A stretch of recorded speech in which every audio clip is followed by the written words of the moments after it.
And I will tell you, even though I'm going to use the word cryptocurrency in telling you this story, don't worry, you don't have to understand anything about cryptocurrency in order to get this story.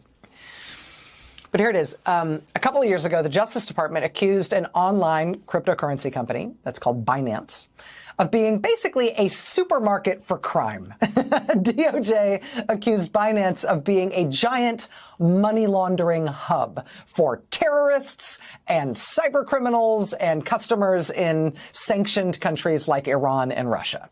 Binance pled guilty. They paid over $4 billion. That was the largest fine ever in the history of crypto. Its founder spent 4 months in prison. Ever since, Binance has been overseen by U.S. government-appointed monitors who ensure that Binance is no longer a supermarket for crime. It is now following the law and making sure Binance is only operating overseas and not operating in the United States at all. Now, Binance, naturally, they would very much like to get out from under that oversight, and they would very much like to operate in the United States again. But to do that, they need to get these pesky government monitors off their back. They need the U.S. government to decide they are out of the doghouse. And it would make their return easier, of course, if their founder were no longer a convicted felon.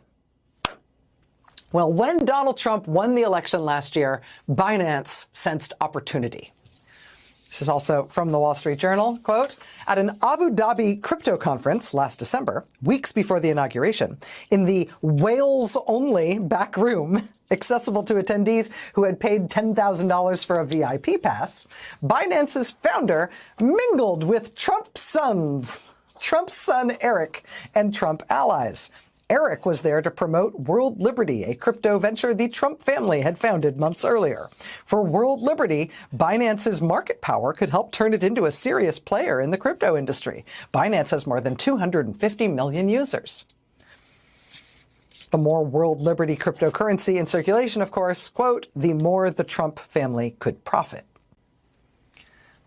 Again, ignore the word, like, cryptocurrency. This could be anything. I mean, say the Trump family had launched a new company that makes doohickeys. Well, Binance, if they partnered with the Trump family in this enterprise, they could get Trump doohickeys in front of hundreds of millions of potential customers, which would, of course, mean lots of profit for the Trump family. That is what Binance is offering to the Trump family.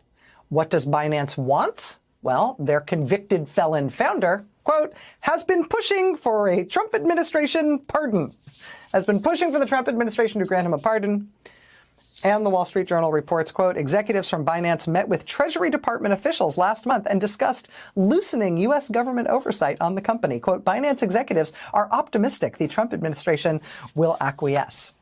Oh, yeah. Oh, they are they? Maybe that's because, as president, Donald Trump has already pardoned a whole slew of crypto felons, and his Justice Department has just disbanded its crypto policing unit. And also because Trump's SEC halted an investigation of another crypto executive after that executive dumped $75 million into the Trump family crypto company.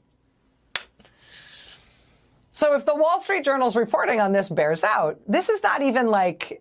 This isn't even like textbook corruption, because you would not need to get to the level of school that uses textbooks in order to get to this level of understanding of corruption. This is like a coloring book of corruption. This is like corruption that you could understand if you'd never been to any school ever, anywhere.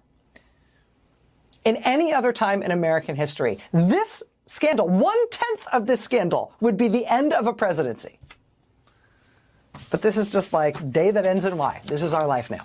I'm so glad that Maddow always makes that point. If this was any other